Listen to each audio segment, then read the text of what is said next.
నీ చదువుకి నువ్వేం చేయాలి? చక్కని కావలి వాడిగా ఉండాలి. నీ ఉద్యోగానికి నువ్వు కావలి వాడిగా ఉండాలి. నీ యొక్క పనులు ఏం చేయాలి? సంపూర్ణంగా నెరవేర్చాలి. మనం ఏం చేస్తాం? మన పని కాక అందరి పనులు చేస్తాం. అవునా?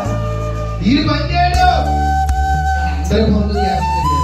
ఆదాము కూడా అప్పగించబడిన పని ఏం చేయలేదు. తద్వారా ఆయన దేవుడు ఏం చేశాడు? కోల్పోయి రోజు నేను అంటున్నా ప్రభు నిన్ను కూడా కావలిగా ఉంచాడు. ఒక తండ్రిని ఆ కుటుంబానికి ఎలా ఉంచాడు? కావలిగా ఉంచాడు. ఒక భార్యని ఆ కుటుంబానికి కావలిగా ఉంచాడు. ఒక పెద్ద కుమారుని కావలిగా ఉంచాడు. ఎవరి పనిని వాళ్ళు సక్రమంగా చేస్తే కుటుంబం బాగుంటుంది, కుటుంబాలు బాగుంటే గ్రామాలు బాగుంటాయి, గ్రామాలు బాగుంటే దేశం బాగుంటుంది, దేశం బాగుంటే ప్రపంచం బాగుంటుంది. స్తోత్రం. కాబట్టి మార్పు ఎక్కడి నుంచి